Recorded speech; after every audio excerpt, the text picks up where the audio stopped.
2 సంవత్సరాలకు 3 లక్షల చిల్లరగా పట్టింటే ఈసారి 2,40,000 ఎట్లా ఇస్తారు సార్? పాట పెడతాను, పాట పెట్టకుండా వాళ్ళ సొంత ఇద్దరు పాలకవర్గం వాళ్ళ చుట్టాలు, ఈయన నా అల్లుడు, ఈయన నా కొడుకు అవుతాడు, ఈయన నా మనవడు అవుతాడు అని కూర్చొని రాసుకుంటారు. సార్ అది ఎంతవరకు సమంజసం, అది ఎంతవరకు నిజం?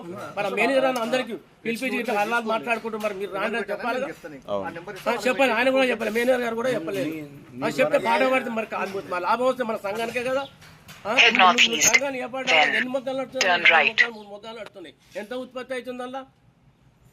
నువ్వు నీ ఆదాయం ఎక్కడ పోతుంది? నెలకు ఆదాయం నీకు వచ్చిన ఆదాయం వేసి ఒకసారి నీకు మీ వేతనాలు 17,000 ఒకరికి 12,000 ఒకరు. మీ వేతనాల మీతో డబ్బులు ఏ అకౌంట్ ఎన్ని లేచిన చూపించండి, దేని ఖర్చు అవుతాయి? కరెంట్ బిల్ ఎంత అవుతుంది? అంతే ఎవరు పక్షాలు పట్టుకున్నా ఆయనే కట్టుకుంటుండే. మన బిల్లు ఎంత వస్తుంది చూపించ, ఖర్చులు జమ చూపించి ఒకసారి మాకు.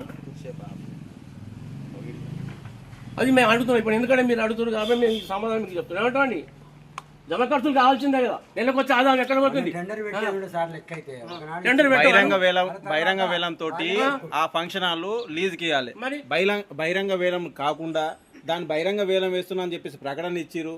మళ్ళీ ఆ ప్రకటనలో వీళ్ళు అనుకున్నంత అమౌంట్ రాకుంటే దాన్ని రద్దు చేసి మళ్ళీ ఒకరోజు వీళ్ళకి అనుకున్న వాళ్ళకు మాత్రమే ఇచ్చుకున్నారు. రద్దయినది మాకు తెలియదు. రద్దయిన తర్వాత తిరిగి మరి వేలం పాట వేస్తామని చెప్పేసి కూడా చెప్పలేదు. చెప్పకుండా వాళ్ళకు అనుకున్న వాళ్ళకు కన్సర్న్లో ఉన్న వాళ్ళకు మాత్రమే రాసుకున్నారు. అది